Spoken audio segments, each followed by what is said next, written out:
And hello, I'm Jason Mann with Jim Check, Marcy Zajac, and our guest today is Amanda Vanderlee. And this is Kelowna Now. We're streaming live from the podcast lounge at Kelowna Now, live on YouTube, LinkedIn, and X. And we're going to chat with Amanda here shortly. She operates a full circle short-term rental management company affected by some new legislation in BC, which you may be aware of, that are affecting Airbnb operators and other short-term rentals. And if you run an Airbnb, you might know her from Instagram. Her channel is how.to.host. You got it. I got it. All right. But first, here's what's making the headlines this afternoon at KelownaNow.com. Lytton's rebuilding hurdles. Yes, archaeological discoveries posing a new challenge in Lytton's recovery journey. What are the latest roadblocks hindering the village's reconstruction after the devastating wildfires a few years ago? More at KelownaNow.com. Kelowna's Skyline Dilemma, a proposed 35-story tower in Kelowna facing council scrutiny with variances and a potential grocery store in the mix. What's holding back the final decision? More at Kelowna Now as well. A boost for BC's emergency care. Merritt, Oliver, and Salmon Arm Hospitals are receiving a $7.5 million lifeline, but how will this funding reshape emergency care in these communities, desperately needing it right now, apparently, as many communities are in BC and across Canada. And it's game night with a side of savings as the Rockets gear up to face the Broncos. Fans can relish $2 hot dogs and affordable drinks. Will tonight's game sell out with the draw and the deals? Go Rockets, go. It's at Prospera Place if you want to see some action.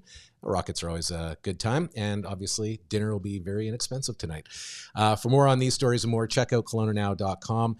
And now joining us here at the table is Amanda Vanderlee. How are you? Hello, I'm good. How are you? Good, good. Welcome to the table, and thanks for joining us. Thanks for having me. Yeah. Maybe if you could start and just explain a little bit about your business, like what you do and how many properties you manage. Yeah, of course. So we have a full circle. I have a full circle short-term rental company called How to Host. I actually have developed it into 3 different companies. So we've got the property management company, the design company, How to Style, and then our cleaning company, Sparkling Stays. And we've been around for about 3.5 years now. It's been a heck of a time growing it and obviously facing some challenges. We have 60 plus homes in the Okanagan here that we've built from scratch.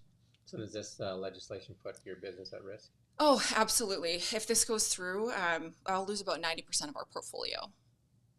And you were saying to me off camera how young people, just starting out in a business, and you're playing by all the rules, you're doing everything you're supposed to do, and all of a sudden, just out of the blue, you get the rug pulled out from underneath you. Yeah, absolutely. All of our rentals are legitimate. They're licensed, and every single one of my investors has worked very hard to be able to put their hands on these properties. And yes, it'll be taken from us instantly with really no recourse and possibly a lot of debt. Yeah. Full disclosure, I do have 2 Airbnbs I want to make them Airbnbs. They're 2 penthouses that will be in the new developments that are coming, but they were purpose built as short-term rentals, and I know there's about 7 or 8 buildings in Kelowna that are purpose-built for that. There's actually 15 buildings in Okay. Kelowna. But they're designated buildings, so yes. To me it seems unfair if they were already designated, and that's how people bought them. I mean, I could see putting in rules to, like reduce new ones. I know Vancouver had a lot of stiff rules for getting new ones, but they didn't punish the ones that were already there. So exactly. It doesn't make a lot of sense because I think a lot of the property development or a lot of the purchases that were made were based on investment. That's how, Aqua sold out in 4 hours. Cavan sold out in 8 hours. Exactly. People were buying those for more so for investments. They weren't purpose-built rental buildings, right? I don't think they would carry as far as a mortgage would go, right? I think their costs are way too high. Yeah. Then for somebody like the rent in those buildings would have to be $7,000-8,000 a month just to cover them. Exactly, just to cash flow. And that's the problem with this is people are going to be left with such an incredible amount of debt because a lot of these properties like Aqua and Caban, they're not really meant for the long-term rental market. Some of the townhomes in Aqua are worth multi-millions of dollars. And I just don't know what's going to happen to those properties if this all does go down the way it's looking like it might. So what do you think the impact of this will be on tourism? Because I know once you've kind of stayed in Airbnb, that's kind of like it's more room. I've stayed in a lot of hotels. I'm a lot older than you. I've stayed in a lot of hotels throughout time and in resorts and stuff like that too. But I've only really discovered Airbnb a couple of years ago, and when we stayed in Mexico, we stayed in Airbnb versus a resort, and I really like because you can make your own breakfast, stuff like that, and eat healthier. Because at the resort, obviously, it's like when do we eat? Because you're eating all the time. Yeah. And I find the Airbnbs like very conducive to my lifestyle, like a healthier lifestyle. Exactly. So I think some people may choose to go somewhere else. I totally agree with you. I mean, where will people stay? Because when they come here, they want to stay in the downtown heart of Kelowna. Right. They don't want to stay in these cheap hotels in the upper district here. They want to stay down by the water, and it's very limited as to what we have to And they're offer usually people. booked out already. Exactly. Yeah. Yeah. And they aren't really, the quality's not there as far as what we have in our rentals and the experience that we offer our guests. That doesn't exist in the hotel industry, especially not here in Kelowna. Yeah. And I think these rules come into effect in 2024. Yes, so May of 20. there is some time to raise people's voices and stuff like that. I fully recognize that we need to fix the housing market, but we need to do that by reducing costs. Like, if the city is serious about it, why don't they reduce property taxes? Exactly. Right? So people will build. Do you know what I mean? Like, why don't they reduce DCCs? Reduce things so people will build more. Incentivize supply as opposed to punish what's there, right? It seems like the government has this thing of punishment as opposed to incentivize. Yeah, or open new land to build. land Building to restrictions are terrible. They're getting stricter and stricter. So I think there's a multitude of things that are really coming down to this. A healthy society needs lots of options as opposed to like pushing everything into one thing. Have you stayed in Airbnb, Marcy? That's all my girlfriends and I do. So we do a lot of girls trip. We honestly do one probably once a month, and we always do Airbnbs because there's 5 of us. Yeah. And so we like one with multiple bedrooms with a kitchen so that we're not spending so much money going and buying breakfast or lunches when we can just make it at our Airbnb. Also, when we go to different cities, we have other friends, so we like to invite people over and just like hang out before we go out. So I feel like if this goes into effect, I won't be going out as much and traveling to Vancouver and Calgary and Toronto as much as I do, because I don't want to pay for a hotel where it's so expensive and I don't have the ability to have a kitchen and like bring my friends in and we all have our own space. Because having 5 girls in a hotel room and there's only 2 beds, that's like awful.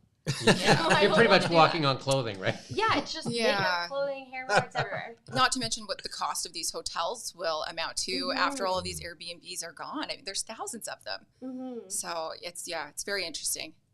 And you mentioned, Marcy, that you have a friend who is a young person who's setting out in life and has bought an apartment or a building. Yeah, so he dropped out of college and he started his own companies similar to yours, where he has a bunch of clients and he runs their Airbnbs, he does renovations for them, and now what he's doing instead is moving towards a cleaning company that he made, and he's putting more focus onto that because he thinks his Airbnb business is just going to go downhill.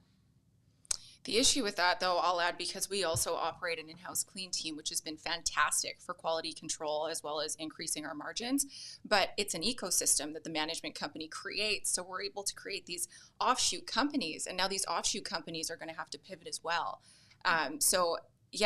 It's a big fall for everybody, I think, a big loss. It'll be a lot of added competition for basically long-term house cleaning then. Yeah. In some respects. Absolutely. Yeah, that's interesting. Well, it's just not fair. Like, when he started, I'm pretty sure he was 22, and now it's just gone. And that sucks for young people who are just starting out and they're wanting to do that business. I also know another person, they just bought something at the Brooklyn, and they just started, just got that apartment in the spring. So furnished it, everything. You put so much effort into it, especially being a young person. You are relying on that for your future, and now it's just... I wonder if you put a calculator to it and went through all of the economic impact on a negative side, the unintended, perhaps, consequences of legislation like this, what that amounts to. Now, if you could see it on 2 sides of the ledger, does it move the needle in terms of housing affordability or more, housing in the marketplace at $1 million some odd for a condo or whatever it's... or better, as you're saying, for some of these higher end ones? It doesn't seem like that will take a lot of pressure off of lower end, but maybe there's some shift that happens. And I can see, like, in communities that are basically residential, that they have rules in there so that there's not a lot of coming and going for the neighbors that want more stability. But in purpose-built buildings that were actually designated Airbnb when they were sold. I mean, that's why people bought them, right? It wasn't that it was, that people are breaking the rules or doing anything different. Like Brooklyn was purpose built for that, right? Yeah. Like that was, Aqua was like that, Caban was like that. That was the attraction of those buildings, right? Yeah. So It all went to council, and council approved every one of these buildings to be short term, and now it's being taken away I'm from pretty sure people. Airbnb is launching lawsuits right now. I understand they're fighting back, and I imagine some people will. Because, I mean, people made an investment based on the information that was there.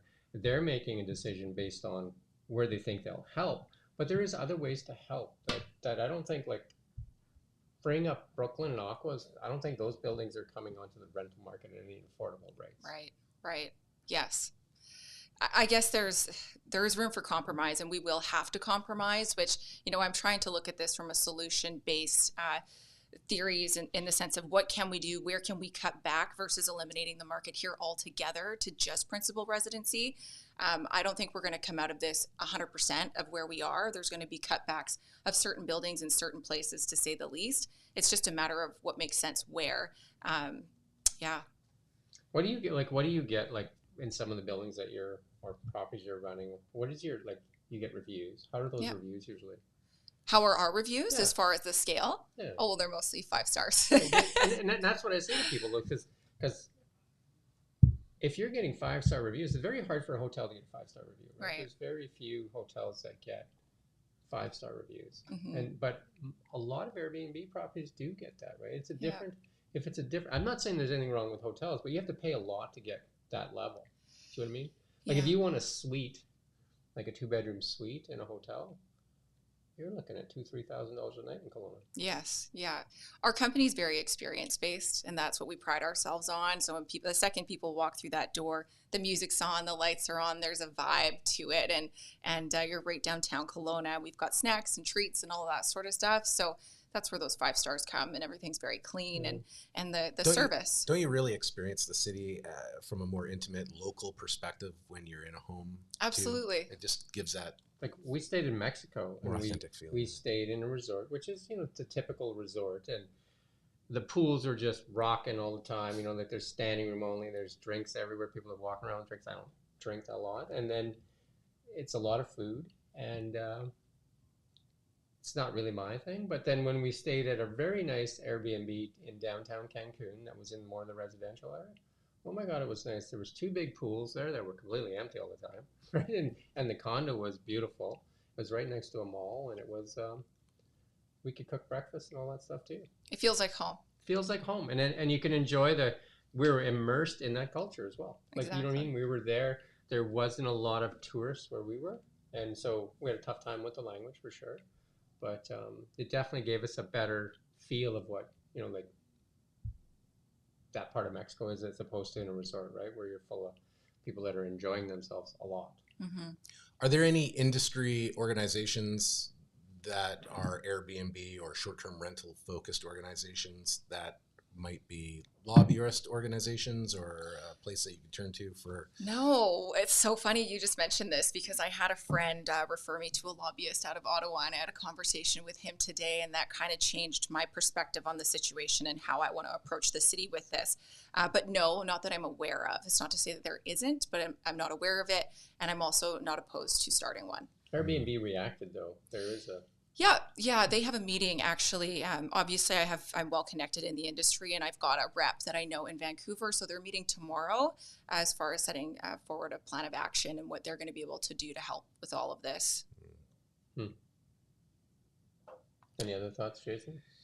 Well, it's you do have a bit of time on your side, I guess, to rally some support.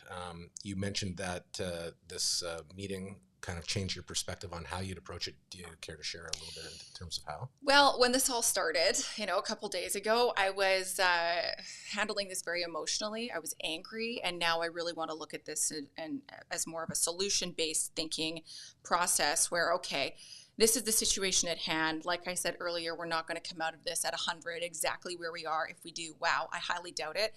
But, if we do need to cut back, it doesn't need to go from 100 to 0. Where can we find some middle ground here and work with the city and make sure that a lot of business owners like myself and my peers and obviously our investors aren't flat out of business in the snap of a finger?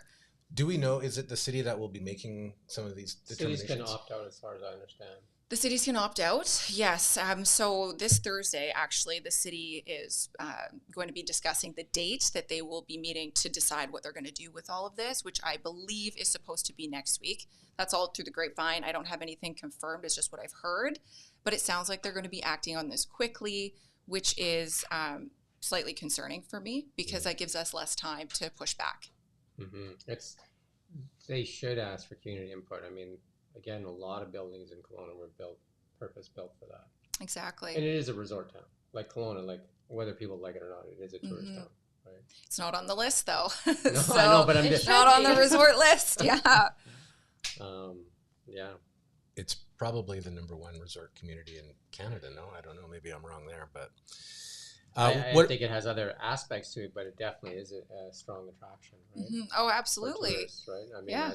I don't think anybody doesn't want tourists here, and we don't want them choosing to go somewhere else. Yeah, well, look at all of our downtown businesses, the local businesses. What are they going to do without all of that traffic, that foot traffic? It's scary stuff. And most of the time, when a tourist comes to town, they spend a lot more money than a resident. Absolutely. Do you know what I mean? Because they're going out, they're doing, you know what I mean? They're spending money. They're here for experiences. They're here to spend money. It's what they're here for. And what about the property owners that you work with? Have you been hearing from them at all, or what they're saying and what the sentiment is? Absolutely. I mean, everybody's deeply concerned. Of course, you know, they've purchased these properties for the use of as a short-term rental legally, and again, they're concerned if they have to put this property on the long-term market, their variable rate mortgages aren't going to be covered. If they have to sell right now, they're not going to be able to make all their money back from what they've left owing. Not all of them, but a large portion of them. So I'd say all in all, it's just a great financial concern for everybody in my portfolio right now. I wonder, do we know how many are in Kelowna, how many Airbnbs there are that are operating? About 2,000. Yeah, I was going to say that. No. Yeah. And then how many owners would that affect? I wonder how many people with lives on the line and mortgages and Oh, multiple properties. Some people have multiple properties, I'm guessing. yeah. I mean, I'm sure it would affect everybody to a certain extent because they're not going to make as much money going long term as they are short term. So whether there's a financial pressure and they need the short term revenue or not, I mean, there's still a financial impact with that. Mm-hmm. So what are your next steps? You walk out the door today and you take on the world. What are you doing next? Take on the world. I'm working alongside other property management companies, realtors, and really just advocating to all of our owners that they need to be writing in. Everybody in the city that's dealing with this needs to be writing into our mayor and council, and of course attending the meeting that's up and coming if possible. And really just I am trying to draft a solution-based letter that I would like to propose to them myself at the council meeting. So outside of that, being positive, planning to possibly restructure, but obviously not moving forward on that yet because I'm really hoping that we can make this work out. All right. Well, I think we've got other parts of the show we want to do.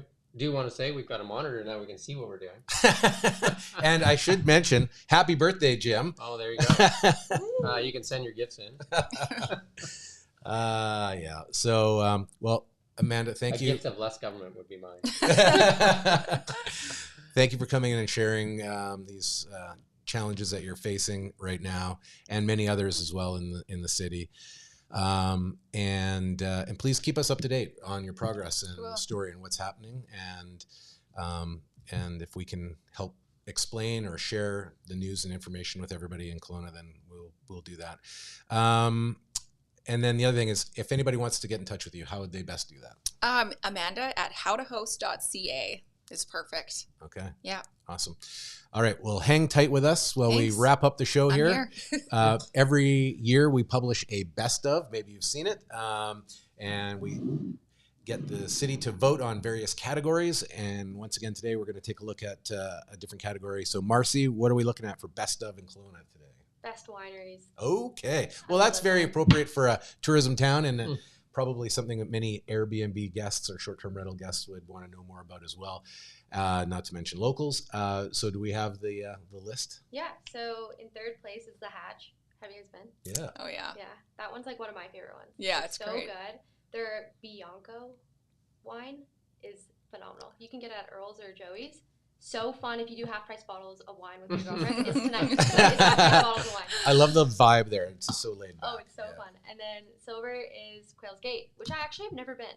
I've tried, but it's I've been always many, so many busy. times. Yeah, Is it good? it's really good. Yeah. I heard the restaurant there is Fantastic. insane. Yeah. Yeah. I was there just last Friday, I think. Oh, yeah. I want to go. The I view is really nice. That the whole ambiance is incredible. It's amazing. Food's good. Wine's great. Yeah, they do like a dining thing in their orchard, like a Yeah, table to I did set that it up. actually a couple years ago. It was How was amazing. it? Yeah, really good.